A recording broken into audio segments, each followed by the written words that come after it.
Bonjour, famille. Profitez de ce moment de détente avec les histoires de charme.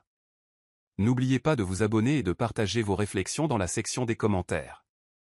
Cliquez aussi généreusement sur le bouton j'aime car cela compte énormément pour nous. Installez-vous confortablement, détendez-vous et profitez de cette histoire. Alicia Munro se réveillait avant l'aube la plupart des jours, toujours portée par l'odeur du café fraîchement moulu et l'excitation de ceux qui l'attendaient. À 28 ans, elle se faisait rapidement un nom chez Griffin et Blake Consulting, l'un des cabinets les plus prestigieux de Richmond Heights. Installée dans son confortable appartement juste à côté de Monument Avenue, elle passait en revue son programme de la journée sur son téléphone tout en sirotant son café dans sa tasse en céramique préférée où l'on pouvait lire « Rêve en grand » en lettres dorées et audacieuses. Elle avait une journée chargée. Une réunion d'information matinale avec son équipe, une rencontre avec un client concernant un partenariat potentiel avec une nouvelle start-up technologique, et un débriefing l'après-midi avec sa patronne, Clarissa Phillips.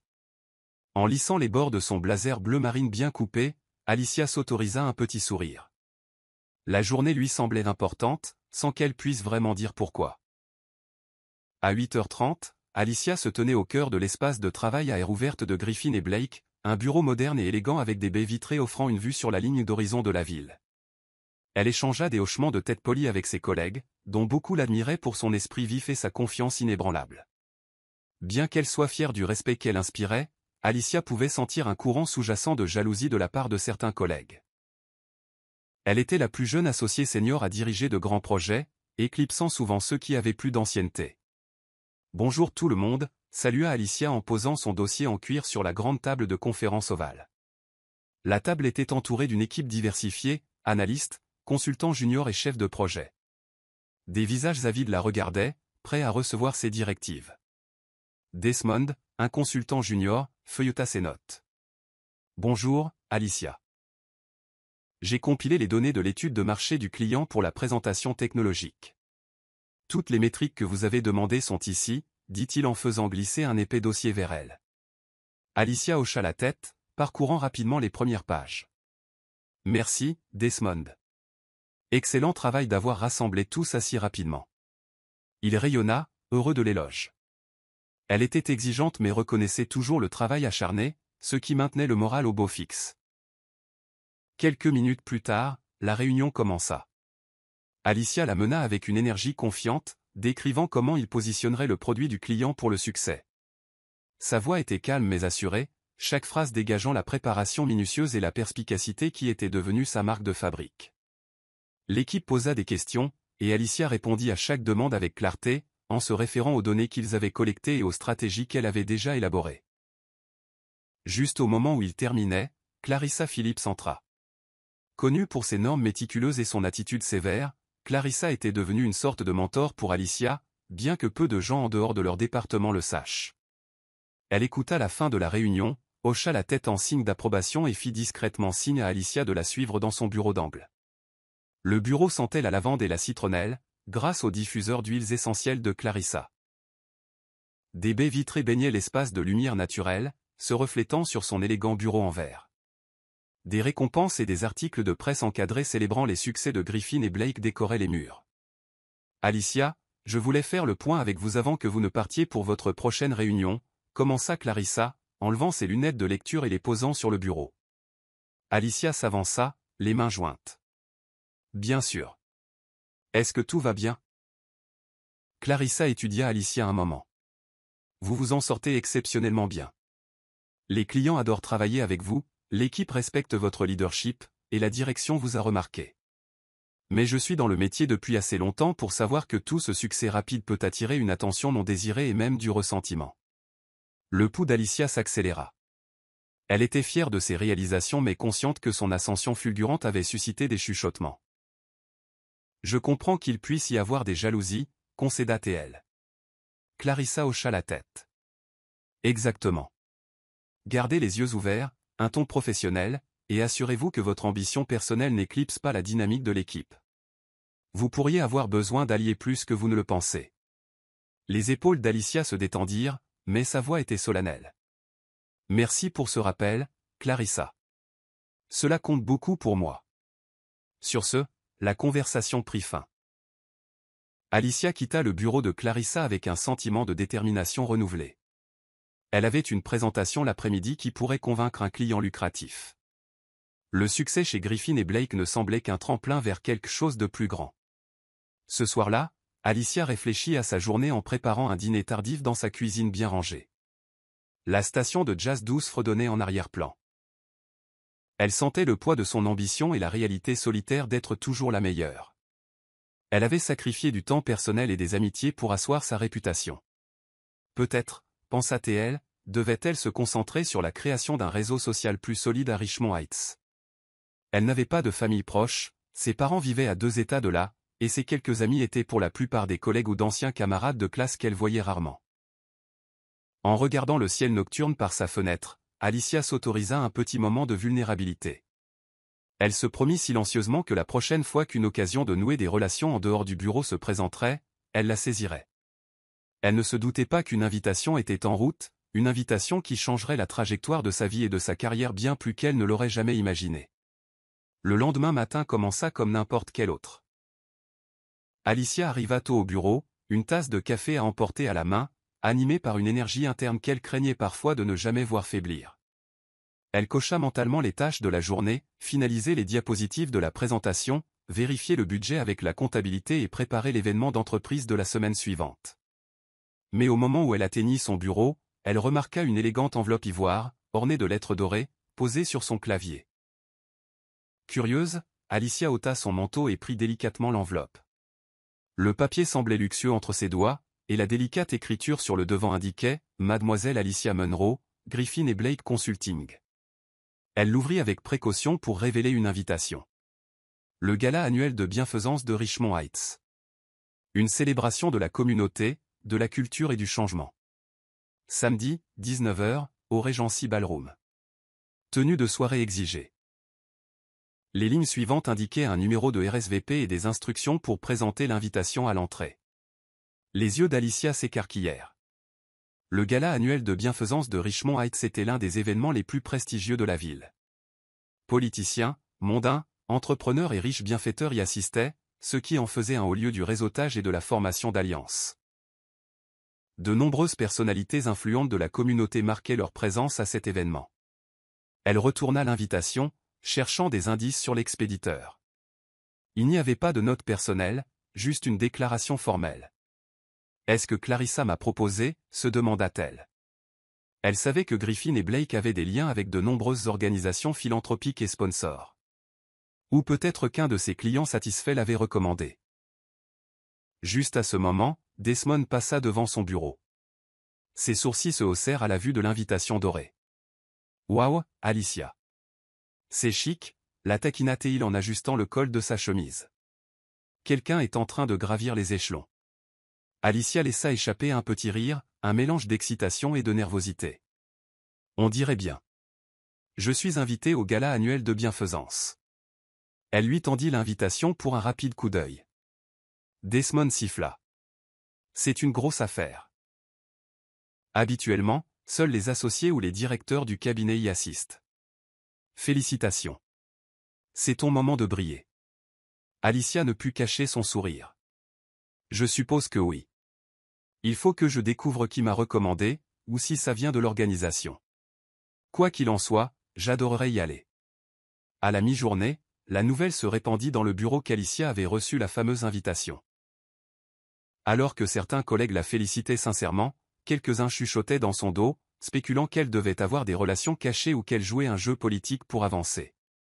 De l'autre côté du couloir, Tasha Henderson, la meilleure amie d'Alicia au travail, la rattrapa près des ascenseurs. « Alicia, ma belle, j'ai entendu parler de ton invitation, » dit Tasha, ses cheveux tressés soigneusement relevés en un chignon chic. « Je suis fier de toi. Mais reste sur tes gardes. Les gens parlent. » Alicia roula des yeux. « Les gens parlent depuis un moment déjà, Tasha. Mais merci. Je suis excitée. C'est une telle opportunité de rencontrer des gens puissants en ville. Peut-être que je pourrai trouver de nouveaux clients, ou au moins établir des contacts avec les dirigeants locaux. » Tasha appuya sur le bouton de l'ascenseur. Exactement. Et il est temps que le monde voie que le succès de Griffin et Blake ne se résume pas à quelques vieux de la vieille. Montre-leur comment une femme noire et forte peut représenter l'excellence. Elle fit une pause, puis sourit doucement. Tu vas tout déchirer, Alicia. Ragaillardie par les encouragements de Tasha, Alicia retourna à son bureau. Après un après-midi productif, elle rentra à son appartement, l'invitation à la main. Elle la posa sur sa table à manger, réfléchissant à la meilleure façon de se préparer pour un tel événement. Son cœur battait la chamade, un mélange d'excitation et d'incertitude. Ce gala pourrait être le tremplin dont elle avait besoin pour transformer sa carrière d'étoile montante à puissance établie. Une pensée la taraudait cependant. L'événement n'était que dans une semaine. Elle avait une garde-robe modeste adaptée à la vie d'entreprise, jupe-crayon, blazer, talons raisonnables mais rien qui ne s'approche du glamour requis pour un gala de soirée à Richmond Heights. Elle se souvenait d'avoir vu des publications sur les réseaux sociaux des galas précédents, des photos de conseillers municipaux et de célébrités vêtues de robes de créateurs, sortant de limousines sur un tapis rouge. Des boucles d'oreilles en diamant aux pochettes scintillantes, c'était une démonstration de richesse et de style. L'esprit d'Alicia dériva vers la possibilité d'emprunter une robe à une amie ou d'en louer une. Elle ne pouvait pas se permettre de dépenser des milliers de dollars en haute couture pour une seule soirée, mais elle savait qu'elle devait être à la hauteur si elle voulait faire une impression durable. Je trouverai une solution. Se dit-elle doucement, s'imaginant entrer dans la salle de bal, les têtes se tournant alors qu'elle avançait avec confiance. Cet événement, pensait-elle, pourrait être sa chance de se libérer de tout doute persistant sur sa place au sommet. Avant de se coucher, Alicia posa l'invitation sur sa table de chevet, laissant ses doigts reposer un instant sur les lettres dorées. Elle ferma les yeux, et un petit sourire plein d'espoir se dessina sur ses lèvres.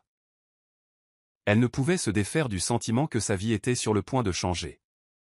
Le soleil matinal filtrait à travers les rideaux d'Alicia, jetant des rayons dorés sur sa chambre bien rangée. Dès que son réveil sonna, elle sauta du lit, animée par un sentiment de détermination renouvelée. L'invitation posée sur sa table de chevet lui rappelait ce qui l'attendait. Elle avait 5 jours avant le gala, et si elle se sentait confiante quant à ses compétences sociales et ses connaissances professionnelles, la question de la tenue restait en suspens. Au travail, Alicia trouva un coin tranquille dans la salle de pause pour passer quelques appels discrets. Elle essaya les services de location de robes locaux et même quelques grands magasins haut de gamme, mais tout ce qui correspondait à son style et à la formalité de l'événement était soit indisponible, soit d'un prix astronomique. La frustration commença à la gagner. Vers l'heure du déjeuner, Tasha entra dans le bureau d'Alicia, frappant doucement au chambranle de la porte. « Tu as été silencieuse toute la matinée, et ce n'est pas normal pour toi, dit-elle en haussant un sourcil. Problème de robe. Alicia expira, se penchant en arrière dans son fauteuil pivotant. Tu n'as pas idée. Tous les endroits que j'ai appelés n'ont rien qui me plaît ou facturent tellement cher que je pourrais aussi bien acheter la robe. Mais ce n'est pas faisable avec mon budget. Tasha s'assit en face d'Alicia, croisant les jambes. As-tu essayé la boutique de Monique Bennett? Elle dirige Bennett et compagnie, c'est une marque de luxe, mais elle aide souvent les professionnels prometteurs. J'ai entendu dire qu'elle prête parfois des pièces à un tarif réduit à ceux qui cherchent à donner un coup de pouce à leur carrière. Alicia se redressa. Monique Bennett, ce nom me dit quelque chose. Oui. C'est une sorte de légende dans la communauté. Une entrepreneure autodidacte qui a habillé des célébrités locales, des épouses de PDG et des professionnels en herbe comme toi. Sa boutique est sur Main Street, près du quartier commerçant chic. Ça pourrait valoir le coup. Sans hésiter, Alicia attrapa son téléphone. Je vais chercher la boutique, dit-elle en affichant les résultats de recherche. Les images montraient de grandes robes longues aux couleurs vives, toutes conçues avec un détail méticuleux. Les étiquettes de prix étaient probablement ahurissantes, mais la suggestion de Tasha que Monique pourrait aider les nouveaux professionnels était une lueur d'espoir. Merci, Tasha. Je te revaudrai ça. Quand tu veux, ma belle, dit Tasha avec un clin d'œil enjoué avant de se diriger vers sa prochaine réunion. Ce soir-là, Alicia appela la boutique. Le téléphone sonna 2 fois avant qu'une voix douce et professionnelle ne réponde. Merci d'avoir appelé Bennett et compagnie. Jasmine à l'appareil. En quoi puis-je vous aider? Alicia s'éclaircit la gorge. Bonjour, je m'appelle Alicia Munro. Je suis intéressée par la location, ou éventuellement l'achat, d'une robe pour un événement de haut niveau ce samedi. C'est à la dernière minute, je sais, mais j'ai entendu dire que votre boutique pouvait s'adapter à des circonstances particulières. Il y eut un léger rire à l'autre bout du fil. Nous répondons en effet à des demandes exclusives. Cependant, Madame Bennett est sélective en ce qui concerne les locations sur mesure. Laissez-moi voir si elle est disponible pour une consultation. Alicia attendit, le cœur battant. Après un moment, Jasmine revint. Madame Bennett peut vous recevoir demain matin à 10 heures, si cela vous convient. Alicia jeta un coup d'œil à son agenda. Elle pouvait réorganiser quelques réunions. Oui, c'est parfait. Merci beaucoup. Le lendemain, Alicia prit une demi-journée de congé. Elle arriva à la boutique à 10 heures précises. Une enseigne dorée indiquant « Bennett et compagnie, couture de luxe » était suspendue au-dessus de portes en verre dépoli.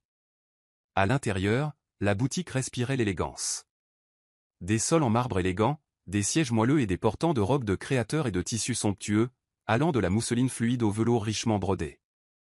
Une femme dans une robe noire moulante s'approcha avec un sourire chaleureux et professionnel. « Madame Munro, je suis Jasmine. Bienvenue. » Alicia lui rendit son sourire, admirant l'espace. « Merci. Cet endroit est magnifique. » Vous tombez bien, dit Jasmine en conduisant Alicia plus profondément dans le magasin, où une série de grands miroirs et de poufs moelleux étaient disposés pour les essayages. Madame Bennett vous attend. Avant qu'Alicia ne puisse formuler une réponse, une femme grande et posée, à la peau foncée impeccable et aux cheveux défrisés mi-longs, apparut. Elle portait une combinaison blanche chic et des bijoux dorés imposants qui reflétaient sa confiance et son sens du style. « Vous devez être Alicia, dit-elle en tendant la main. Je suis Monique Bennett. Ravie de vous rencontrer. » Elles se serrèrent la main, et Alicia fut frappée par l'autorité douce dans la voix de Monique. De même. Merci de me recevoir à si court préavis. Monique fit signe à Alicia de la suivre dans un espace de consultation privée. J'entends dire que vous avez un gala important à venir. Jasmine a mentionné que vous êtes intéressée par la location. Parlons de ce dont vous avez besoin. Alicia expliqua l'importance du gala annuel de bienfaisance de Richmond Heights, le décrivant comme sa grande chance de nouer des contacts. Monique écouta attentivement, son regard perspicace se posant de temps à autre sur la posture et le teint d'Alicia, comme pour évaluer la meilleure façon de l'habiller. « Donc, vous êtes consultante chez Griffin et Blake » demanda Monique. « Oui, madame. J'y suis depuis 4 ans maintenant. » Alicia essaya de garder un ton confiant, mais elle était indéniablement impressionnée par l'aura gracieuse de Monique. Monique hocha la tête pensivement. « Eh bien, je vois que vous avez la prestance pour un grand événement comme celui-ci. Mais réalisez-vous à quel point ce gala est exclusif? Vous serez dans la même pièce que certains des plus riches donateurs de cet État. Ils n'oublient pas souvent les premières impressions. » Alicia sentit une pointe de nervosité mais se ressaisit rapidement. « Je comprends. C'est pourquoi j'ai besoin d'une robe qui se démarque vraiment tout en reflétant le professionnalisme et la classe. Je veux avoir l'air d'être à ma place, parce que je le suis. » Monique tapota son menton avec un doigt manucuré. « Je n'ai jamais prêté une de mes robes de premier ordre à quelqu'un que je n'avais jamais rencontré auparavant, mais j'admire votre détermination. Voyons ce que nous pouvons trouver pour vous. » Au cours de la demi-heure suivante, Monique et Jasmine présentèrent plusieurs robes. Certaines étaient d'un bleu et d'un vert vif, d'autres parsemées de perles complexes. Alicia essaya une robe sirène d'un vert émeraude profond qui épousait ses courbes et une pièce argentée scintillante avec un décolleté plongeant qu'elle trouva un peu trop audacieuse. À chaque fois, Monique tournait autour d'Alicia, ajustant les ourlets et examinant la coupe, offrant ses commentaires avec une précision franche. Finalement, Monique s'excusa et revint avec une housse à vêtements. « Ceci, dit-elle en ouvrant la housse, est la robe rubis rouge de ma dernière collection. Ce n'est pas juste une robe, c'est une expérience. Couleur audacieuse, silhouette classique et d'état. Il subtil à la taille. C'est aussi une pièce unique. » La mâchoire d'Alicia tomba. La robe était une vision, d'un rouge rubis profond avec un décolleté en cœur, un corsage sculpté et une jupe longue en satin luxueux. Une fine ceinture de cristaux scintillants accentuait la taille, et le design dégageait à la fois élégance et confiance. Elle toucha le tissu avec précaution, craignant de le froisser. « Elle est absolument magnifique », souffla Alicia. Les yeux de Monique pétillaient de fierté. « Je viens de terminer les dernières retouches la semaine dernière. Le prix de vente est assez élevé, mais si vous acceptez mes conditions, j'envisagerai de vous la louer pour la nuit. Le cœur d'Alicia s'emballa, bien qu'elle ait gardé une apparence calme. Je serais honoré, Madame Bennett. Quelles sont vos conditions? La voix de Monique prit un ton sérieux. La robe doit être retournée dans son état exact. Aucune retouche sans ma permission. Et je dis bien aucune. Si je découvre qu'elle a été modifiée ou endommagée, vous paierez le prix de vente complet. Alicia hocha vigoureusement la tête. Je comprends. Je promets d'en prendre soin. Alors nous avons un accord, dit Monique en tendant à nouveau la main. Alicia la serra fermement, ressentant à la fois l'exaltation et une pointe d'anxiété à l'idée de prendre soin de quelque chose de si précieux. Pourtant, elle ne pouvait nier que c'était l'opportunité dont elle avait rêvé, une chance de faire la première impression parfaite au gala. En quittant la boutique, la housse à vêtements à la main, Alicia sentit un poids tacite s'installer sur ses épaules. Elle devait s'assurer que tout se passe sans accroc. Plus tard cet après-midi-là, Alicia suspendit soigneusement la robe rubis rouge dans le placard de sa chambre, l'étalant pour que le tissu ne se froisse pas. Elle se surprenait à y jeter des coups d'œil de temps en temps, la couleur radieuse de la robe semblant briller sous la lumière du plafonnier. Alicia n'avait jamais rien porté d'aussi luxueux. Même le coût de la location avait été un effort. Pourtant, en passant la main sur la taille scintillante, elle sut que cela vaudrait chaque centime. Ce soir-là, elle passa un appel vidéo à sa mère, qui vivait à plusieurs heures de route. « Maman, il faut que tu voies cette robe. » dit Alicia, l'excitation illuminant ses yeux alors qu'elle orientait la caméra de son téléphone vers la robe rubis rouge. Sa mère, Yolanda Munro, halta à l'écran. « C'est magnifique, ma chérie. Regarde-toi, tu montes en grade. Je suis fier de toi, Alicia. » Alicia rougit sous l'éloge. « J'espère que ça m'aidera à faire une forte impression au gala. J'ai parcouru un long chemin depuis l'époque où je fouillais dans les friperies pour les concours de débat. » Yolanda gloussa. « Tu as toujours eu de grands rêves, et tu as travaillé dur pour les réaliser. Profite de ce moment, et montre-leur de quoi tu es capable. Mais n'oublie pas d'être humble aussi. »« Je le serai. »« Je t'aime, maman, » dit Alicia avant de raccrocher. La semaine précédant le gala fut un tourbillon de finalisation de projets chez Griffin et Blake et de préparation à l'événement. Alicia confirma son rendez-vous chez le coiffeur, choisit une palette de maquillage douce mais sophistiquée, et se procura une paire de talons aiguilles noirs qui correspondaient à l'élégance discrète de la robe. Elle se confia à Tasha sur sa nervosité. « Tout ira bien », l'assura Tasha. « Imagine-les tous comme des alliés potentiels. Réseaute avec sincérité et laisse ton intelligence briller. Oh, et n'oublie pas de t'amuser un peu en même temps. » À l'approche du grand jour, Alicia se surprit à vérifier la robe pour tout fil lâche ou imperfection. Elle sentit une légère tension près de la poitrine, remarquant que le corsage était un peu plus lâche qu'elle ne l'aurait souhaité. La tentation de le faire retoucher grandissait à chaque instant. Monique a bien dit pas de retouche. Peut-être que je peux juste l'épingler, ou utiliser du ruban adhésif, songea Alicia. Mais l'inquiétude persistait. La légère ampleur du buste la distrairait-elle ou, pire, se déplacerait-elle? Le matin du gala, Alicia se réveilla plus tôt que d'habitude. Ses nerfs vibraient comme une corde tendue. Elle décida de faire confiance à son instinct et à sa connaissance des astuces vestimentaires de base. Si elle pouvait resserrer discrètement le corsage sans aucun changement visible, Monique ne le saurait jamais. Alicia se dit qu'il valait mieux s'assurer d'être à son avantage plutôt que de risquer un accident de garde-robe. Elle cousit soigneusement quelques plis cachés sur la doublure intérieure autour du buste, en veillant à ne pas altérer l'apparence extérieure. C'était une modification subtile, qui serait invisible à tout observateur occasionnel, se dit-elle. En fin d'après-midi, Alicia était au salon. Sa coiffeuse, Gabrielle, coiffa ses cheveux foncés en un chignon bas et lisse avec une raie sur le côté, laissant quelques mèches douces encadrer son visage. « Tu es magnifique », dit Gabrielle en faisant tourner le fauteuil.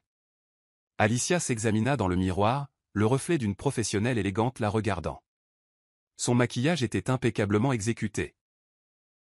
Un léger smokey eye, un rouge à lèvres rouge audacieux assorti à la robe et une touche d'illuminateur sur ses pommettes pour un éclat radieux. Alicia ne put s'empêcher de sourire en voyant comment tout s'harmonisait. Elle rentra chez elle, enfila soigneusement la robe et ses talons aiguilles. En se regardant dans le miroir, Alicia ressentit une bouffée de fierté. Le léger pli qu'elle avait fait offrait un ajustement parfait, accentuant sa silhouette sans altérer le design de la robe. Elle s'entraîna à marcher dans son salon pour s'assurer qu'elle pouvait se déplacer confortablement. Une vague soudaine d'appréhension la frappa. Et si Monique le découvrait? Les mots résonnaient dans son esprit. Elle prit une profonde inspiration, se rappelant que c'était un ajustement mineur et qu'elle avait été extrêmement prudente. Un coup à sa porte la tira de ses pensées. Elle ouvrit et trouva une voiture de ville noire qui attendait. Le chauffeur, un homme plus âgé et poli dans un costume impeccable, inclina sa casquette et se présenta comme Charles. « Madame Munro ? Je suis ici pour vous emmener au Regency Ballroom. » Elle le remercia, prit sa petite pochette ornée de bijoux contenant son téléphone et quelques essentiels, puis sortit. L'air frais de la fin du printemps caressait ses épaules nues. Charles ouvrit la portière, et Alicia s'installa avec précaution sur le siège en cuir lisse, l'excitation de la soirée montant à chaque respiration. Pendant le trajet, elle contempla les lumières de la ville de Richmond Heights scintillant contre le ciel crépusculaire. Le centre-ville était animé. Les restaurants étaient bondés, et les touristes prenaient des photos près des monuments historiques. Mais au centre de tout cela se trouvait le Regency Ballroom, un grand bâtiment à l'architecture néoclassique. Déjà, Alicia pouvait voir le tapis rouge bordé de photographes et de couples arrivant dans des voitures de luxe. Le moment était enfin arrivé. Le cœur d'Alicia battait la chamade alors qu'il s'arrêtait. Charles se gara à l'entrée, sortant pour lui ouvrir la portière. Les flashs des appareils photo crépitaient, capturant les arrivées de célébrités locales et de personnalités du monde des affaires. Alicia lissa sa robe, redressa les épaules et sortit avec un sourire confiant. Elle tendit l'invitation officielle à un préposé en tenue de cérémonie. « Bienvenue, Madame Munro. Profitez de votre soirée, » dit le préposé en lui rendant la carte gaufrée. Alicia inspira profondément et commença à monter les marches de marbre. La splendeur de la salle de bal était fascinante. Des piliers garnis d'or, des lustres imposants dégoulinant de cristaux et un élégant agencement de tables drapées de nappes blanches. C'était ça, la robe parfaite pour la soirée parfaite. À chaque pas dans cet espace éblouissant, Alicia avait l'impression de monter sur scène, prête à donner la performance de sa vie. Une performance qui, dans son esprit, définirait le prochain chapitre de sa carrière. De douces mélodies de musique classique flottaient dans l'air alors qu'Alicia entrait dans le Regency Ballroom. L'endroit bourdonnait de conversations et de rires. Des femmes en robes de toutes les couleurs se mêlaient au centre de la salle, tandis que des hommes en smokings élégants se rassemblaient autour du bar, discutant d'affaires et de philanthropie. Des serveurs glissaient entre les groupes d'invités, offrant des plateaux de champagne pétillant et de délicats hors-d'œuvre. Alicia prit une flûte de champagne d'un serveur qui passait. Elle la sirota lentement, laissant les bulles effervescentes lui chatouiller le nez tout en observant la scène. « C'est ici que les liens se créent », se rappela-t-elle. « C'est mon moment. » Avant qu'elle ne puisse prendre une autre gorgée, une voix familière l'appela. Elle se tourna pour trouver Clarissa Phillips, sa patronne, vêtue d'une élégante robe bleu marine, s'approcher avec un sourire approbateur. « Alicia, je savais que je vous croiserais ici. Vous êtes à couper le souffle. » Les yeux d'Alicia s'illuminèrent. « Merci, Clarissa. Venant de vous, cela compte beaucoup. Je ne savais pas que vous seriez présente ce soir. » Clarissa haussa un sourcil, ses lèvres se courbant en un sourire entendu. « Je suis au conseil d'administration d'une des œuvres de charité qui co-organise l'événement. C'est moi qui vous ai recommandé, d'ailleurs. Je pensais qu'il était temps que vous rencontriez certains des plus grands acteurs de la ville en personne. » Le souffle d'Alicia se coupa, la gratitude l'envahissant. « Merci. C'est une opportunité incroyable. » Clarissa lui serra doucement l'épaule. « Ne le mentionnez pas. Vous l'avez mérité par votre travail acharné et votre dévouement.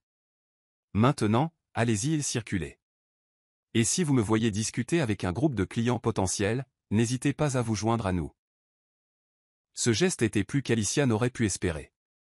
Elle promit de passer plus tard et se fondit dans la foule. Elle reconnut quelques visages familiers, des politiciens locaux qu'elle avait vus aux informations, des PDG dont les entreprises avaient été conseillées par Griffin et Blake. L'un d'eux, un homme plus âgé à lunettes nommé Robert Hastings, la salua chaleureusement. « Madame Munro, n'est-ce pas? Nous nous sommes brièvement rencontrés à un déjeuner l'année dernière. » dit-il en tendant la main. Je me souviens avoir été impressionné par vos talents de présentation. Alicia lui serra la main, se rappelant à quel point ce déjeuner avait été angoissant. Merci de vous en souvenir, monsieur Hastings. J'espère que tout va bien pour vos entreprises. Il hocha la tête en sirotant un verre de whisky. En effet. Je vois de belles choses dans votre avenir. Continuez votre bon travail. Des rencontres comme celle-ci alimentaient la confiance délicieuse d'Alicia. Chaque conversation confirmait que sa présence au gala n'était pas un hasard. Elle était exactement là où elle devait être. Au milieu de la soirée, elle aperçut Darius Collins. Un nom murmuré dans toute la ville comme celui d'un philanthrope généreux et d'un entrepreneur à succès. Il était grand, avec une peau foncée et lisse, vêtu d'un smoking en velours qui dégageait à la fois style et une subtile flamboyance. Les gens affluaient vers lui, espérant un moment de son temps. Il soutenait de nombreuses initiatives, en particulier celles qui aidaient les communautés sous-représentées de Richmond Heights. Alors qu'Alicia envisageait de l'approcher, le destin intervint. En balayant la foule du regard, Darius la remarqua, sourit et se fraya un chemin vers elle. « Alicia Munro », dit-il d'une voix profonde et mélodieuse qui laissait entrevoir une curiosité enjouée. « J'espérais vous rencontrer. Le bruit court que vous êtes une force montante chez Griffin et Blake. » Alicia sentit un battement dans sa poitrine. « Je suis honoré, monsieur Collins. Merci de prendre le temps de me saluer. S'il vous plaît, appelez-moi Darius, insista-t-il avec un sourire détendu. J'essaie de rester informel à ces événements. C'est plus facile de rencontrer les gens de manière authentique. Ils discutèrent de ces derniers projets philanthropiques.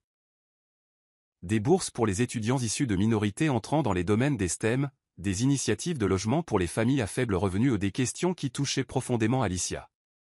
Elle parla de ses expériences chez Griffin et Blake, de sa passion pour la promotion de la diversité dans les entreprises et de son espoir de devenir un mentor pour de jeunes professionnels comme elle. Darius écouta attentivement, semblant véritablement intéressé. « On dirait que vous avez une vision qui va au-delà de la simple ascension de l'échelle de l'entreprise. C'est rafraîchissant. » Les joues d'Alicia s'échauffèrent. « Je crois qu'il faut utiliser toute influence ou plateforme que l'on acquiert pour aider les autres. Si je peux ouvrir des portes pour les gens, tout le travail acharné en vaut la peine. » Avant qu'il ne puisse répondre, les lumières de la salle de bal s'éteignirent et un projecteur illumina la scène à l'avant. Une femme vêtue d'une robe émeraude sophistiquée, l'animatrice du gala, s'approcha du micro. « Bonsoir à tous. Au nom du comité du gala annuel de bienfaisance de Richmond Heights, je vous souhaite la bienvenue. Ce soir, nous nous réunissons pour célébrer les organisations et les individus qui travaillent sans relâche pour améliorer notre communauté. » Des applaudissements polis suivirent. Alicia se rapprocha de Darius, les deux se joignant à la foule pour écouter. Alors que les discours se poursuivaient, louant divers philanthropes et mettant en lumière les projets en cours, l'esprit d'Alicia s'envola d'excitation. Elle pouvait voir l'avenir se dessiner, forger des partenariats, gagner de nouveaux clients, avoir un impact plus large sur la ville. Ce n'est que le début, pensa-t-elle. Après les discours, les participants trinquèrent. L'orchestre entama une mélodie entraînante, et quelques couples se dirigèrent vers la piste de danse. Alicia s'excusa pour aller prendre un verre et vit Darius hocher poliment la tête, promettant de se retrouver plus tard. En se dirigeant vers le bar, Alicia aperçut son reflet dans un miroir.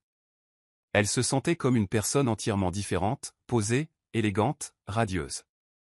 La robe rubis rouge scintillait sous les lustres de la salle de bal. Elle se sentait invincible. Pourtant, une petite voix au fond de son esprit lui rappela les retouches subtiles qu'elle avait faites. Elle écarta cette pensée, se rassurant que c'était une affaire triviale que personne ne remarquerait. Quand elle arriva au bar, elle commanda une eau pétillante, voulant garder toute sa lucidité. En se retournant, elle aperçut une silhouette familière près de l'entrée de la salle de bal. Elle cligna des yeux, incertaine si ses yeux lui jouaient des tours. Est-ce que c'est Monique Bennett? Elle avait dit à Alicia qu'elle assistait rarement à ces galas, sauf sur invitation personnelle ou pour une raison importante. Serait-elle ici pour se mêler à des clients potentiels, ou simplement pour réseauter? Alicia haussa les épaules. Monique était une propriétaire de boutique à succès. Il n'était pas étrange qu'elle se présente à un événement de haut niveau. Essayant de garder le moral, Alicia décida qu'elle saluerait Monique plus tard et la remercierait à nouveau pour la robe. Pour l'instant, la nuit était à elle. Une nuit de reconnaissance béate, de réseautage sans fin et de la promesse exaltante de ce qui allait suivre. L'énergie de la soirée monta crescendo. Alicia se retrouva de conversation en conversation, chacune plus excitante que la précédente. Elle croisa une conseillère municipale intéressée par la revitalisation d'un quartier historique, une défenseure de l'éducation désireuse de recruter des sponsors d'entreprise, et un capital risqueur à la recherche de conseils en consultation.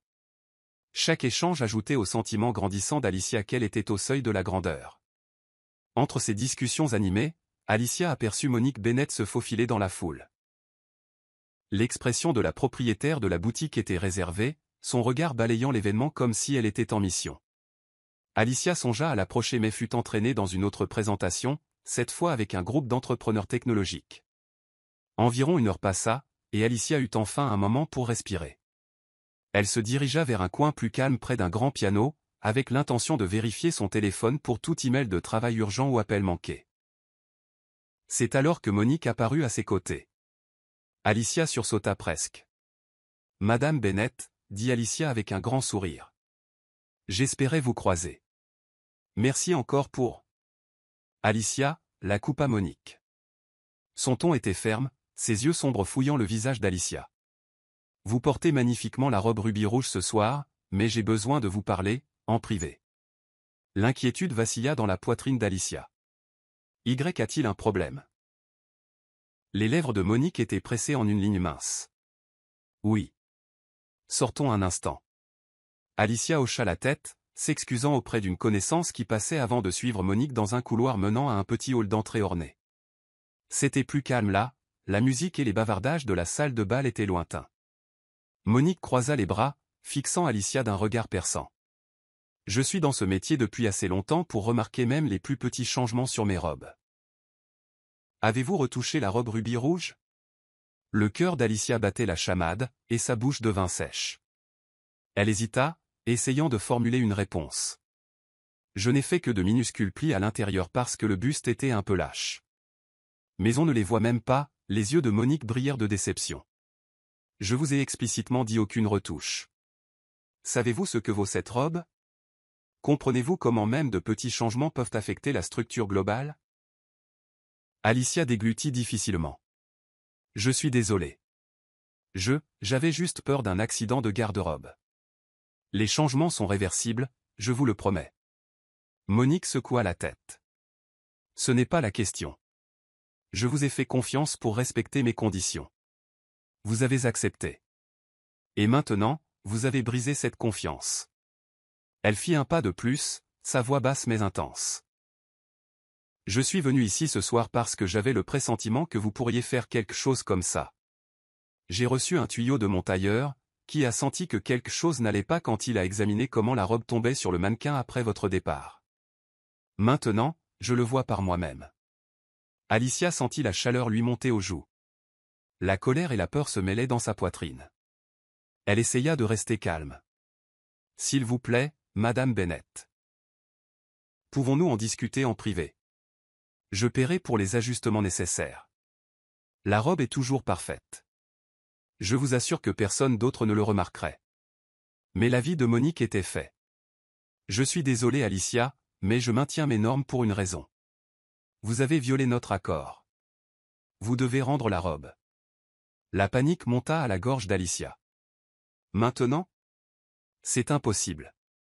Je suis au milieu du gala. » Monique était inflexible. « Alors quittez le gala. La robe ne vous appartient plus. Vous avez fait une promesse. Et vous l'avez rompue. » Alicia regarda autour du couloir opulent, son cœur battant dans ses oreilles. Elle pouvait voir quelques invités passe. Air curieux de la conversation feutrée mais tendue. Elle se sentit acculée, humiliée. Ce n'était pas la soirée triomphale qu'elle avait imaginée. « Madame Bennett », plaida Alicia, la voix tremblante. « Traitons cela discrètement.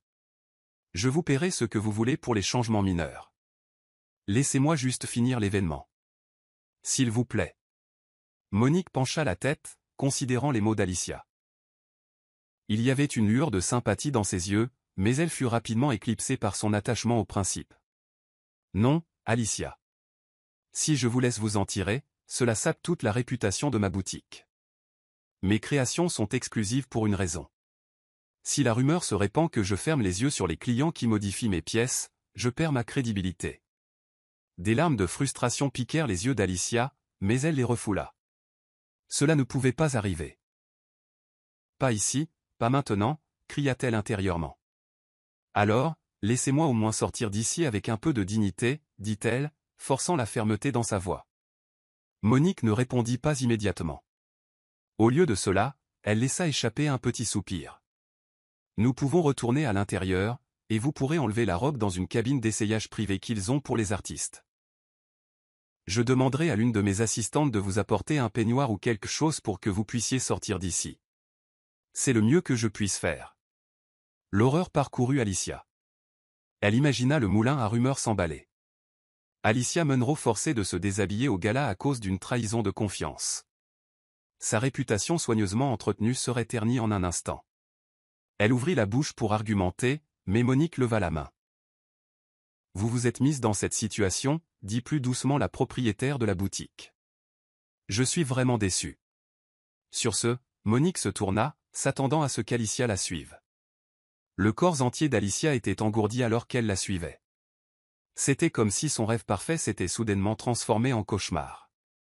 Elle ne s'était jamais sentie aussi exposée, aussi impuissante. Pourquoi ai-je dû faire ces retouches, se reprocha-t-elle. Mais il était trop tard pour les regrets. La réalité de la situation s'imposa. Elle était sur le point de perdre sa robe, et très probablement son statut dans la communauté même qu'elle avait essayé d'impressionner. Elles entrèrent à nouveau dans la salle de bal, mais au lieu de se fondre dans la foule sans se faire remarquer, Monique se dirigea directement vers un petit groupe près de la scène. Alicia reconnut certains d'entre eux des sponsors, des membres du comité, des dignitaires locaux et son estomac se noua. Elle essaya de tirer Monique à part, mais Monique avançait avec détermination. Elle s'éclaircit la gorge, captant l'attention du groupe. Plusieurs paires d'yeux se tournèrent dans leur direction. « Mesdames et messieurs, excusez l'interruption », commença Monique, sa voix assez forte pour attirer la foule environnante. Le sang d'Alicia se glaça. « Je dois aborder une question concernant une rupture d'accord sur l'une de mes robes sur mesure. » Un silence se fit dans la zone, et Alicia sentit le projecteur se tourner sinistrement vers elle. Des chuchotements parcoururent la foule. « Ça ne peut pas arriver », pensa-t-elle follement. Monique continua, « Mademoiselle Alicia Munro ici présente a reçu des conditions explicites lorsqu'elle a emprunté ma robe rubis rouge. Elle a choisi de la retoucher sans ma permission, violant notre accord. » Alicia sentit qu'elle pourrait s'effondrer d'humiliation. Elle chercha un visage amical dans la foule, mais la plupart semblaient perplexes ou critiques. Quelques-uns reconnurent Alicia, et leurs expressions passèrent de l'admiration au choc. Darius Collins, qui était en pleine conversation de l'autre côté de la pièce, remarqua l'agitation et s'approcha. « Que se passe-t-il ici » demanda-t-il, regardant Alicia et Monique. Monique garda la tête haute. « Je réclame simplement ma propriété. J'ai demandé à mademoiselle Munro de rendre la robe immédiatement. » Les yeux de Darius passèrent de Monique à Alicia, l'inquiétude gravée sur ses traits. « Alicia ? Est-ce que tout va bien ?» La voix d'Alicia se brisa. « J'ai fait une erreur, Darius. J'ai retouché la robe, juste une petite correction, et Madame Bennett est contrariée. » Toute tentative de sauver sa dignité fut noyée par le murmure des spectateurs. La voix de Monique retentit à nouveau. « Je dois maintenir l'intégrité de ma marque. Ce gala est une question de philanthropie et de respect, et je ne permettrai pas que le manque de respect pour mon art passe inaperçu. » Sur ce, Alicia sentit le plus léger tremblement dans ses genoux. Le poids de l'humiliation s'installa comme une pierre dans sa poitrine. Elle pouvait à peine traiter le regard inquiet de Darius, les yeux écarquillés de la foule, et les chuchotements qui se propageaient comme une traînée de poudre. C'était le moment qui définirait le reste de sa nuit, et peut-être même sa trajectoire professionnelle. Dans le silence chargé, Alicia se tenait exposée dans un cercle de spectateurs. Des visages qu'elle reconnaissait des collègues, des partenaires potentiels, et même quelques rivaux affichaient des expressions de choc, de curiosité ou de condamnation pure et simple. La musique classique continuait en arrière-plan, un accompagnement moqueur au drame qui se déroulait au centre de la salle de bal. Monique Bennett garda son regard fermement fixé sur Alicia. « Vous avez manqué de respect à mon entreprise et sapé notre accord. Je n'ai d'autre choix que d'exiger le retour de ma robe immédiatement, répéta-t-elle. Alicia lutta contre l'envie de s'enfuir de la pièce. Elle sentait ses joues chauffer de honte. Rassemblant le courage qui lui restait, elle tenta de s'adresser à la foule d'une voix claire. « Je suis vraiment désolée pour cette perturbation », commença-t-elle d'une voix tremblante. « Mon intention n'a jamais été de manquer de respect à Madame Bennet ou à son article. Je n'ai fait qu'une petite retouche pour m'assurer que la robe m'allait bien. C'était une erreur, et j'en assume l'entière responsabilité. » Un silence tomba sur l'auditoire. Puis vint l'inévitable vague de remarques chuchotées. Pourquoi ferait-elle ça si c'était interdit? Elle a ruiné sa réputation. Je la croyais plus intelligente que ça. Darius Collins s'interposa entre Alicia et Monique, la main levée dans un geste apaisant. Madame Bennet, n'y a-t-il vraiment aucun moyen pour Alicia de rectifier cela? Peut-être qu'elle peut payer pour les dommages, ou même acheter la robe. Monique croisa les bras. L'intégrité de la robe est compromise. Et ma politique est claire. Elle n'a pas respecté mes conditions, donc je n'ai aucune garantie qu'elle respecterait un autre accord. À ce moment, Clarissa Phillips se fraya un chemin à travers la foule, le visage sombre. Alicia, que se passe-t-il donc? Avant qu'Alicia ne puisse s'expliquer, Monique s'adressa à Clarissa sur le même ton ferme. Votre associé senior a retouché ma robe contre mes instructions explicites. Je dois la reprendre maintenant. Clarissa regarda Alicia, la confusion se transformant en déception alors que les implications de l'incident s'imposaient. Alicia, est-ce vrai? Des larmes piquèrent les yeux d'Alicia. Oui, Clarissa. C'est vrai. Je l'ai cousu moi-même, pensant que ce n'était pas grave. Juste un petit pli. Clarissa ferma les yeux un instant, expirant lourdement. Oh, Alicia. Sentant que le drame continuerait si personne ne prenait les choses en main, l'une des coordinatrices de l'événement, une femme plus âgée et digne dans une robe argentée étincelante, s'avança. Mesdames, s'il vous plaît. C'est un gala de charité. Peut-être pouvons-nous régler cette affaire en privé. Mais l'attitude de Monique était inflexible. J'attache de l'importance à la réputation de ma marque. Si je ne règle pas cela publiquement, les rumeurs vont fuser. La coordinatrice hocha la tête à contre-cœur, s'écartant. Pendant ce temps, l'humiliation d'Alicia était complète. La seule nuit où elle avait espéré prouver sa valeur s'était transformée en un spectacle public. Elle hocha la tête en direction de Monique, sa voix à peine plus haute qu'un murmure. « Je vais rendre la robe. » Monique fit signe à l'une de ses assistantes, qui était discrètement apparue à ses côtés. L'assistante tenait une simple housse à vêtements noirs, contenant vraisemblablement une tenue plus modeste pour Alicia. « Nous pouvons utiliser la loge des coulisses, » dit l'assistante. Alors qu'Alicia suivait l'assistante, elle sentit le regard collectif du gala peser sur elle comme un fardeau physique. L'humiliation était suffocante, et elle dut se forcer à ne pas courir. Elle passa devant Darius, qui posa une main douce sur son bras. « Je suis désolé, dit-il doucement. Fais-moi savoir si tu as besoin d'aide. » Elle ne put qu'esquisser un léger hochement de tête, des larmes menaçant de couler. Une fois dans les coulisses, Alicia enleva soigneusement la robe rubis rouge et enfila la simple robe noire de la housse. Elle était une taille trop grande, informe, et accentuait encore plus son état débraillé. Elle rangea la robe rubis rouge dans son étui spécial, ses mains tremblantes. « Ça ne peut pas être ma réalité. » pensa-t-elle, ravalant la boule dans sa gorge.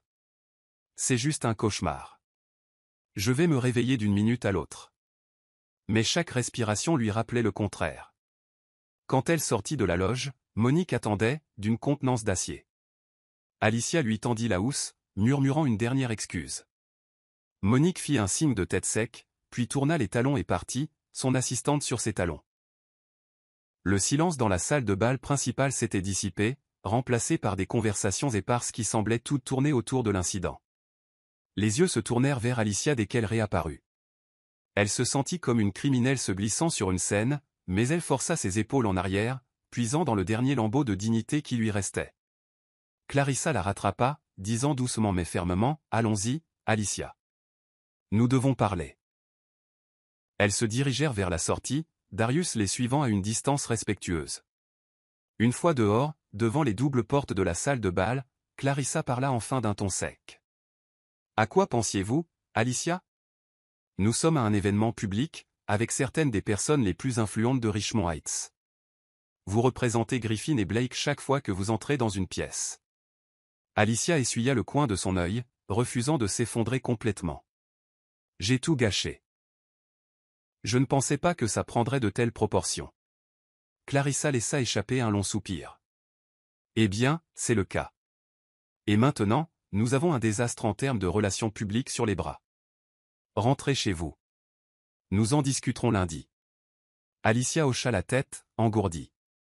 Sa grande soirée, sa vision d'entrer dans le cercle de l'élite de la ville, s'était terminée par un fiasco impensable. Alors qu'elle descendait les marches de marbre à l'extérieur du Regency Ballroom, l'air vif de la nuit semblait dur contre ses joues striées de larmes. Elle regarda autour d'elle, remarquant les regards de quelques participants restants qui s'attardaient sur le trottoir, chuchotant sur ce qu'ils venaient de voir. Darius la rattrapa alors qu'elle attendait un taxi. « Laissez-moi vous raccompagner », offrit-il gentiment, mais Alicia secoua la tête. « J'ai besoin d'être seule un moment. » dit-elle, sa voix creuse. « Merci, cependant, pour tout. » Il hésita, l'inquiétude gravée sur ses traits, mais finit par hocher la tête. « D'accord. Mais s'il vous plaît, ne vous faites pas rare. Cela ne doit pas vous définir, Alicia. » Elle déglutit difficilement. « J'apprécie », fut tout ce qu'elle put dire. Quand un taxi s'arrêta enfin, Alicia se glissa sur la banquette arrière, se serrant contre elle-même pour se protéger du froid de la nuit. Alors que la voiture s'éloignait du trottoir, elle sentit une vague de désespoir la submerger. Elle avait passé des semaines à se préparer pour cette soirée, pour finalement en partir en disgrâce, vêtue d'une robe noire mal ajustée qui semblait être le symbole de sa défaite. Toutes les brillantes possibilités qu'elle avait imaginées semblaient maintenant lointaines, éclipsées par le poids d'un échec très public. Le trajet de retour fut un flou de lumière et de larmes silencieuses. Quand elle arriva à son appartement, elle entra péniblement, enleva ses chaussures et s'effondra sur son canapé. Ce n'est qu'à ce moment-là qu'elle laissa les larmes couler librement. Elle s'était targuée de son esprit vif et de sa confiance inébranlable. Pourtant, une seule décision impulsive avait conduit à sa plus catastrophique humiliation professionnelle et sociale à ce jour. En fixant le plafond d'un air absent, Alicia se demanda comment elle pourrait bien se remettre de cela, ou si c'était même possible. Au cours des jours suivants, la vie d'Alicia sembla se défaire. Le lundi matin après le gala, elle se traîna jusqu'à Griffin et Blake, la tête lourde d'un week-end agité de honte et d'inquiétude. La nouvelle de l'incident au gala avait déjà circulé. Les rumeurs se propageaient rapidement dans un endroit où les discussions à la fontaine à eau étaient pratiquement un sport. En sortant de l'ascenseur, elle remarqua des collègues chuchoter derrière les cloisons de leur bureau, certains lui lançant des regards apitoyés tandis que d'autres semblaient presque se réjouir de sa chute. Alicia se concentra pour garder le dos droit, ignorant la boule dans sa poitrine. La réunion avec Clarissa était prévue à 9 heures précises dans une petite salle de conférence nichée au 14e étage. Quand Alicia arriva, Clarissa était déjà assise, son expression sombre mais pas entièrement dénuée de sympathie. « Asseyez-vous » dit Clarissa en désignant la chaise en face d'elle. Une fois qu'Alicia s'exécuta, Clarissa croisa les mains sur la table. « Nous devons gérer les retombées du gala. On parle dans la communauté, Alicia. Griffin et Blake ne peut pas risquer sa réputation à cause d'un scandale impliquant l'un des nôtres, surtout pas un scandale aussi public. » Alicia déglutit difficilement. « Je comprends, et je suis prête à assumer mes responsabilités. Quoi qu'il en coûte. » Clarissa expira, regardant ses notes. « Nous avons perdu un client potentiel ce matin. La start-up technologique que vous courtisiez a décidé de faire affaire avec un autre cabinet. Ils ont cité des préoccupations concernant notre image de marque. Je ne peux pas dire avec certitude que c'est à cause de l'incident du gala, mais le timing est suspect. » Une vague de culpabilité submergea Alicia. « Je suis vraiment désolé. Je ferai de mon mieux pour rattraper le coup s'il y a la moindre chance. » Clarissa secoua la tête. « Non. Les associés ont déjà décidé de laisser tomber. Nous ne pouvons pas paraître désespérés. Quant à vous, votre poste n'est pas en danger immédiat, mais nous devons vous mettre à l'épreuve. Nous examinerons votre performance au cours du prochain trimestre. Si les choses s'améliorent et que le scandale se tasse, nous pourrons revoir votre statut. » Alicia hocha la tête, l'estomac noué. « Je comprends. Il y a plus, continua Clarissa. Nous allons vous demander de vous retirer temporairement des projets de grande envergure. J'ai besoin que vous vous concentriez sur des questions internes, amélioration des processus, mentorat du personnel junior, ce genre de choses. Nous ne pouvons pas risquer que vous soyez le visage de Griffin et Blake en ce moment. » Ces mots firent plus mal qu'Alicia n'aurait pu l'imaginer. C'était un coup direct à sa trajectoire de carrière naissante, un gel de toutes les ambitions qu'elle avait si durement cultivées. Pourtant, elle parvint à maîtriser ses émotions. « Merci de me donner une chance », réussit-elle à dire. « Je promets de ne plus décevoir le cabinet. » Clarissa l'étudia silencieusement un moment. « Pour ce que ça vaut, Alicia, je crois que vous avez fait une erreur de jugement, pas de caractère. Gardez la tête haute. » Sur ce, la réunion prit fin. Alicia passa le reste de la journée courbée sur son bureau, à traiter des documents de routine et à aider discrètement certains des associés juniors. Elle ne pouvait se défaire du sentiment d'être mise sur la touche, réduite à un exemple à ne pas suivre. En dehors du travail, les répercussions sociales étaient tout aussi douloureuses. Les invitations à des événements de réseautage se tarirent. Les quelques groupes communautaires qu'elle avait hâte de rejoindre devinrent distants, leurs membres déclinant poliment toute nouvelle interaction. Même Tasha, son alliée au bureau, semblait ne pas savoir comment la consoler. « Je suis vraiment désolé Alicia, » dit Tasha un après-midi alors qu'elle prenait un café. « Je sais que tu ne voulais pas que ça arrive. Mais les gens ici adorent un bon scandale juteux. » Alicia fixa son cappuccino. « C'est ce que j'ai appris à mes dépens. » L'événement humiliant éclipsait tout le reste. Des publications sur les réseaux sociaux du gala émergèrent, et bien qu'aucune ne capture le fiasco d'Alicia en détail, des rumeurs et des histoires partielles circulèrent. Un blog d'influenceurs spécula sur une « débâcle de robe », alimentant encore plus de buzz négatif. Alicia désactiva certains de ses comptes pour éviter les rappels constants. À la fin de la semaine, elle se sentait complètement seule. Elle était devenue la femme qui avait osé rompre un accord avec une propriétaire de boutique vénérée. Elle n'était plus l'étoile montante inarrêtable. Elle était l'exemple à ne pas suivre de quelqu'un défait par l'orgueil. Chaque fois qu'elle passait devant son placard, le souvenir de cette robe rubis rouge la blessait plus profondément. Tard samedi soir, Alicia était assise dans son appartement faiblement éclairé, le bourdonnement de la ville filtrant par sa fenêtre. Un contenant de Hello Mine à moitié mangé et un verre de vin reposaient sur sa table basse. Elle zappait distraitement les chaînes de télévision, incapable de trouver quoi que ce soit qui puisse la distraire de la culpabilité qui la rongeait. Quand la sonnette de la porte retentit, elle sursauta. Elle n'attendait personne. En regardant par le Judas, elle reconnut la silhouette de Darius Collins. Le cœur d'Alicia s'emballa d'anxiété. Elle ouvrit la porte timidement. « Darius ? Comment avez-vous » Il offrit un doux sourire, levant un sac en papier. « Vous avez laissé votre carte de visite dans mon bureau, vous vous souvenez ? J'ai demandé pour avoir votre adresse. J'espère que ce n'est pas trop déplacé. » Alicia s'écarta pour le laisser entrer. Elle remarqua qu'il portait un jean décontracté et un pull ajusté, semblant plus à l'aise qu'au gala. Elle ferma la porte derrière lui. « Non, c'est bon. Je suis juste surprise. » Il tendit le sac en papier. « J'ai apporté des pâtisseries. Je me suis dit que vous auriez peut-être besoin de quelque chose de sucré. » Touchée par le geste, Alicia lui fit signe de s'asseoir sur son petit canapé. Elle dégagea une pile de magazines. « Merci. J'apprécie la compagnie. » Ils s'installèrent, et Darius regarda autour de l'appartement, ses yeux observant le décor de bon goût, quelques photos encadrées d'Alicia avec ses parents, une citation inspirante sur le mur, et une pile de livres sur les affaires sur la table basse. « Bel endroit », commenta-t-il. Elle haussa les épaules, se sentant toujours mal à l'aise. « C'est chez moi. » Darius l'étudia, son expression bienveillante. « Je suis passé pour voir comment vous alliez.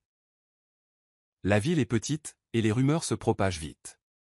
Mais j'espère que vous savez qu'une seule erreur ne définit pas votre avenir. » La gorge d'Alicia se serra.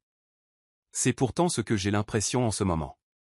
J'ai perdu un client, je suis mise sur la touche au travail, et ma réputation est en lambeaux. Il hocha la tête avec sympathie. Je ne prétends pas comprendre tout ce que vous traversez, mais j'ai eu ma part de faux pas. Ce qui compte, c'est comment vous vous en remettez. Alicia retint ses larmes. Je veux me racheter d'une manière ou d'une autre, mais Monique ne veut même pas me parler. Et la communauté me voit comme quelqu'un qui manque de respect aux entreprises locales. J'ai passé si longtemps à construire ma crédibilité, et maintenant tout est parti. Darius posa une main rassurante sur son bras. Vous pouvez la reconstruire. Cela prendra peut-être du temps et de l'humilité, mais c'est possible. Avez-vous pensé à contacter Monique, publiquement ou en privé, pour vous excuser et lui proposer de la dédommager? Elle soupira.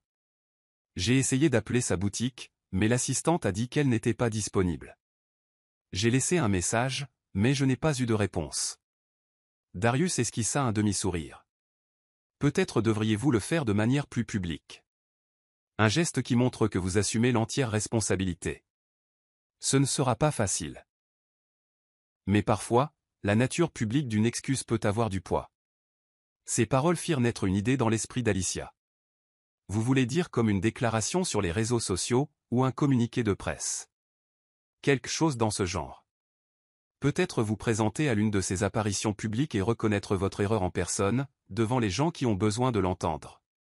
Et aussi, faire quelque chose pour redonner. Montrez que cet incident n'a pas brisé votre esprit ou votre désir de servir la communauté. Les yeux d'Alicia s'emplirent de gratitude. Merci, Darius. J'avais besoin d'entendre ça. J'en ai assez de m'apitoyer sur mon sort. Je dois agir. Il lui adressa un sourire réconfortant. Je crois en vous, Alicia. Ne laissez pas cela être la fin de votre parcours. C'est juste un chapitre difficile. Ils passèrent l'heure suivante à parler de stratégies potentielles, du bénévolat philanthropique à une lettre d'excuse ouverte à Monique. Au moment où Darius partit, Alicia sentit les faibles prémices de l'espoir. Il y avait un chemin à suivre, aussi incertain soit-il. Elle devait juste trouver le courage de l'emprunter. Dès lundi matin, Alicia avait élaboré un plan. Elle rédigea des excuses publiques sincères et concises, qu'elle publia sur son site web professionnel et partagea avec un bulletin d'information commerciale local qui avait couvert le gala. Elle avoua avoir violé les conditions de Monique Bennett, souligna son respect pour les artisans et les entreprises locales, et promit de se racheter. Pourtant, elle savait que les mots seuls ne suffiraient pas. Au cours des semaines suivantes, Alicia se plongea dans le service communautaire. Elle fit du bénévolat dans un programme de mentorat pour des adolescentes intéressées par les affaires. Elle contacta des organisations à but non lucratif locales, offrant ses compétences en conseil pro bono pour les aider à élaborer des stratégies de collecte de fonds et de sensibilisation. Au début, la réponse fut tiède. Les gens étaient méfiants. Était-ce juste un coup de pub pour redorer sa réputation ternie? Mais les efforts soutenus d'Alicia, son attitude sincère et sa volonté d'accomplir des tâches subalternes érodèrent progressivement le scepticisme. Un samedi matin ensoleillé, Alicia arriva tôt à un centre communautaire au cœur de Richmond Heights. Elle portait un simple jean, un t-shirt et des baskets, loin de la tenue d'entreprise soignée pour laquelle elle était connue. Le centre bourdonnait d'activités. Des enfants jouaient dans le gymnase, des bénévoles se préparaient pour un salon de l'emploi dans la salle adjacente.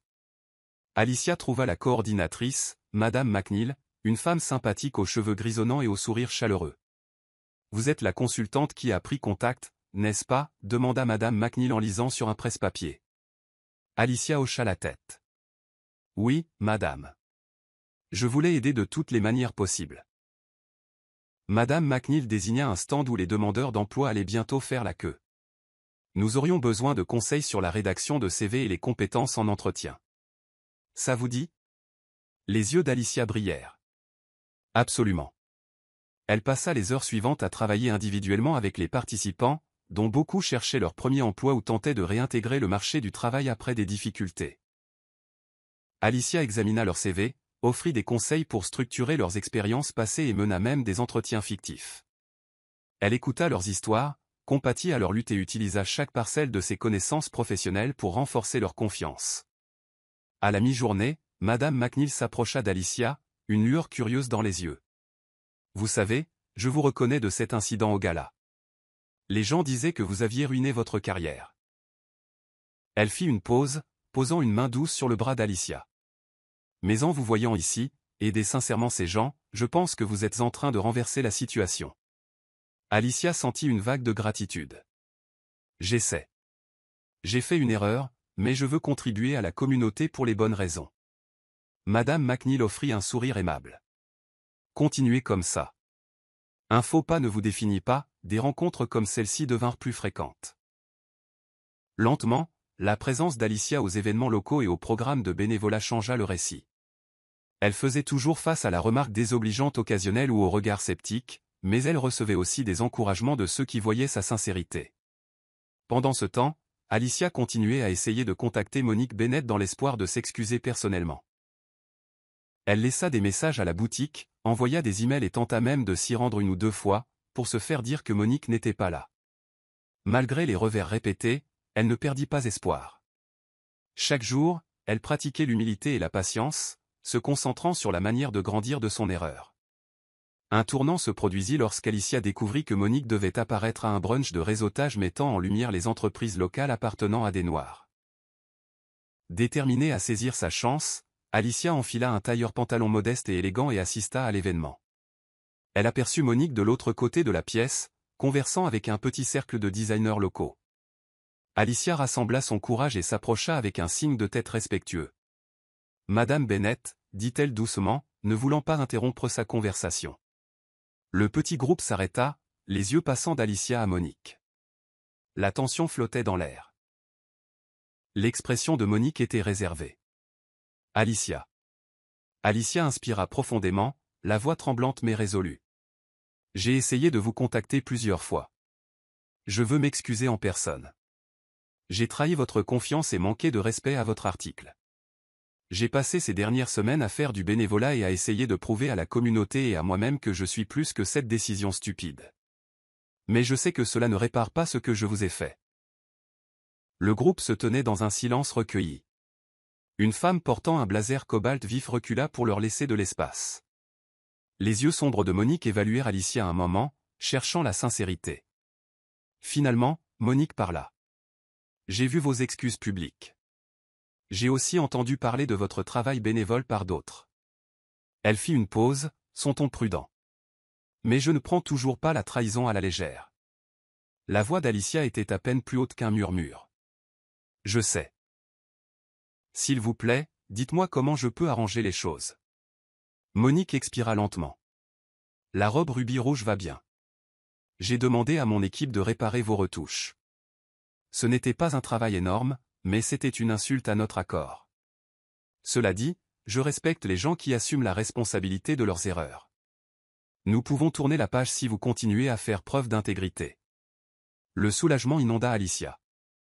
Elle hocha rapidement la tête. Je le promets. Je ferai tout ce qu'il faut. Monique l'étudia, puis offrit un petit sourire mesuré. Peut-être pouvons-nous repartir à zéro. Mais ne vous attendez pas à louer l'une de mes créations de sitôt, ajouta-t-elle, une note enjouée tempérant le sérieux. J'aurai besoin de plus de preuves que vous respectez mes conditions. Alicia lui rendit son sourire, des larmes de soulagement menaçant de couler. Je comprends parfaitement. La tension se dissipa, et le groupe environnant reprit ses conversations. Monique continua à interagir poliment avec Alicia pour le reste du brunch. Ce n'était pas un scénario de meilleurs amis immédiats. Des blessures comme celle-ci prenaient du temps à guérir, mais la barrière de glace avait été brisée. De retour chez Griffin et Blake, l'image d'Alicia commença à se rétablir. Clarissa, remarquant l'implication communautaire d'Alicia et la manière calme dont elle gérait les jugements persistants, lui confia progressivement des tâches plus exigeantes. Bien qu'Alicia n'ait pas encore retrouvé son statut d'étoile, elle avançait au moins. Sa rédemption professionnelle trouva un catalyseur inattendu dans un court appel téléphonique de Darius Collins. « Alicia, j'aimerais votre aide pour un projet, dit-il. C'est une initiative axée sur la communauté que je lance, offrant un financement de démarrage pour les startups appartenant à des minorités. J'ai besoin de quelqu'un avec un sens des affaires et une passion pour aider les autres. J'ai pensé à vous. » Le cœur d'Alicia s'emballa. « Je serais honoré, Darius. Merci d'avoir pensé à moi. Ce sera beaucoup de travail, mais je crois que vous êtes la bonne personne, répondit-il. Parlons-en plus en détail au déjeuner cette semaine. » Après la fin de l'appel, Alicia se rassit dans son fauteuil de bureau, un doux sourire reconnaissant se dessinant sur ses lèvres. Le chemin de la rédemption n'était ni facile ni court, mais pas à pas, elle retrouvait sa dignité et son but. Et ce faisant, elle découvrait une facette d'elle-même qu'elle n'avait pas pleinement exploitée auparavant. Une femme qui se souciait profondément de sa communauté, qui croyait aux secondes chances et qui comprenait que le véritable succès englobait plus qu'un CV étincelant et une robe de créateur. Des mois passèrent. L'air vif du début de l'automne apporta des feuilles changeantes et un nouveau sentiment de possibilité à Richmond Heights.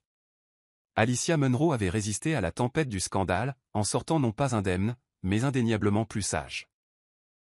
Dans son bureau chez Griffin et Blake, elle referma le dossier de son projet le plus récent, un plan de restructuration interne pour un grand détaillant. Clarissa lui avait confié ce travail pour tester sa nouvelle maturité. Alicia s'y était jetée avec détermination et créativité, produisant une stratégie que le client louait déjà. Un coup à la porte attira son attention. C'était Clarissa, toujours aussi posée dans une jupe crayon grise et un blazer assorti. Elle tenait une fine enveloppe couleur crème à la main. « Vous avez une minute ?» demanda-t-elle en entrant. Alicia hocha la tête. « Bien sûr. » Clarissa posa l'enveloppe sur le bureau. « J'ai le plaisir de vous informer que vous avez officiellement terminé votre période de mise à l'épreuve.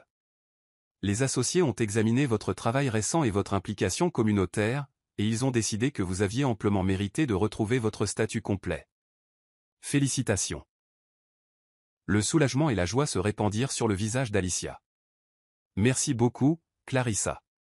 Je suis vraiment reconnaissante pour cette seconde chance. » Les traits sévères de Clarissa s'adoucirent légèrement. « Ne la gâchez pas. Je vois un grand potentiel en vous, Alicia, et je sais que vous rendrez ce cabinet fier. » Sur ces derniers mots, Clarissa partit. Alicia fixa l'enveloppe un instant avant de l'ouvrir avec précaution. À l'intérieur se trouvait une lettre officielle indiquant la fin de sa période probatoire et réaffirmant son poste d'associé senior en règle. Elle expira, un sentiment de justification l'envahissant. Plus tard cet après-midi-là, Alicia se rendit au centre communautaire local pour une réunion de suivi du projet de Darius Collins. C'était son premier véritable partenariat en dehors de Griffin et Blake, et il mettait en valeur son dévouement à aider les entrepreneurs en herbe de Richmond Heights. Elle trouva Darius dans une salle de conférence avec un groupe de nouveaux chefs d'entreprise, des âmes passionnées débordant d'idées mais manquant de savoir-faire structurel. Alicia passa la session à leur apprendre comment élaborer des plans d'affaires solides, fixer des objectifs financiers clairs et présenter des projets à des investisseurs potentiels. L'énergie dans la pièce était électrique, contrastant avec la morosité qu'elle avait ressentie après le fiasco du gala. Elle repensa à cette nuit humiliante, réalisant à quel point elle avait progressé et comment l'adversité avait, en fait, alimenté son engagement au service des autres. Après la réunion, Darius la prit à part. « Excellent travail aujourd'hui, Alicia. Ces gens vous admirent. Votre histoire de transformer une erreur en leçon leur parle. » Elle laissa échapper un rire modeste. « Je n'ai jamais voulu devenir un exemple à ne pas suivre, mais si mon expérience a aidé quelqu'un d'autre à éviter un écueil, j'en suis heureuse. » Darius la considéra pensivement. « Vous faites plus que ça. Vous prouvez que la résilience et l'humilité peuvent reconstruire la confiance. Continuez comme ça. » Le lendemain, la croissance d'Alicia fut davantage mise en évidence lorsqu'elle reçut un appel de Robert Hastings, l'homme d'affaires chevronné qu'elle avait brièvement rencontré au gala. « Alicia, dit-il d'un ton bourru mais amical, j'ai entendu de bonnes choses sur votre travail récent dans le service communautaire. J'aimerais discuter d'une opportunité de conseil pour l'une de mes initiatives philanthropiques. » Elle pouvait à peine contenir son excitation. « Je serais honoré, monsieur Hastings. Quand aimeriez-vous nous rencontrer ? » Ils fixèrent une heure, et Alicia sentit comme si une autre porte s'était ouverte. Chaque petite victoire était un rappel que les revers pouvaient être des tremplins pour un succès encore plus grand, à condition d'avoir la ténacité de se relever. Un samedi ensoleillé, Alicia se retrouva de nouveau à la boutique Bennett et compagnie, non pas pour emprunter une robe, mais pour tendre un rameau d'olivier d'un autre genre. Elle avait aidé à obtenir un parrainage d'entreprise pour un défilé de mode local et avait invité Monique Bennett à être l'une des créatrices vedettes. Entrer dans la boutique était surréaliste. Les souvenirs de ses visites précédentes l'assaillirent. La différence était que cette fois, elle entrait sans que la culpabilité n'obscurcisse sa vision. Monique l'accueillit dans le même style chic dont Alicia se souvenait. « Alicia, dit-elle avec un sourire réservé. J'ai reçu votre email concernant le parrainage. C'est un beau geste. » Alicia hocha la tête, sa posture ouverte et sincère. « J'ai beaucoup appris de notre dernière rencontre. Je respecte votre talent et je veux soutenir votre entreprise de toutes les manières possibles. Les traits de Monique s'adoucirent. J'apprécie. Et je suis prête à participer au défilé de mode. Appelons ça un nouveau départ. Elles se serrèrent la main, un signe tangible de respect mutuel restauré. Alicia quitta la boutique, se sentant plus légère, plus certaine de son chemin.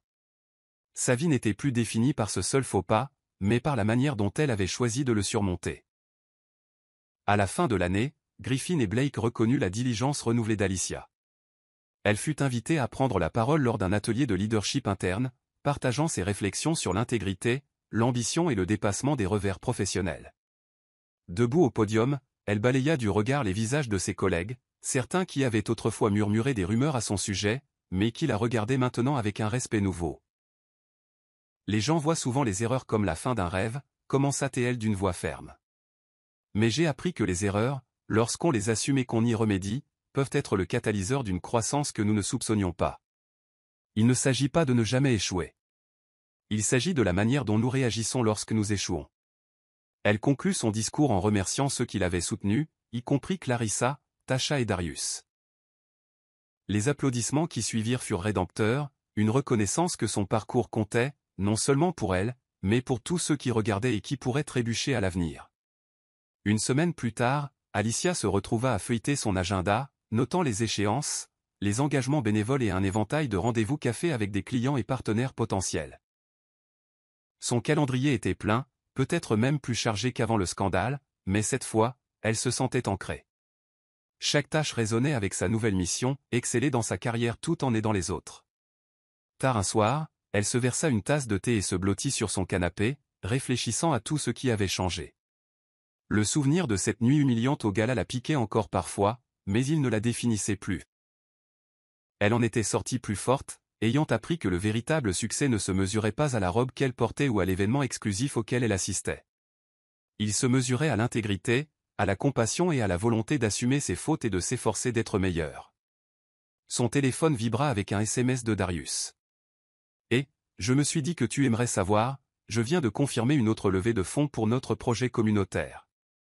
Merci pour toute ton aide. » Alicia sourit en répondant. « C'est une excellente nouvelle. Continuons à construire. » Mettant le téléphone de côté, elle sirota son thé, une chaleur sereine s'installant en elle. Elle était loin de la jeune arriviste naïve qui pensait que les apparences étaient tout. Et elle était reconnaissante. Reconnaissante pour l'épreuve qui lui avait appris le sens profond de l'estime de soi et du succès.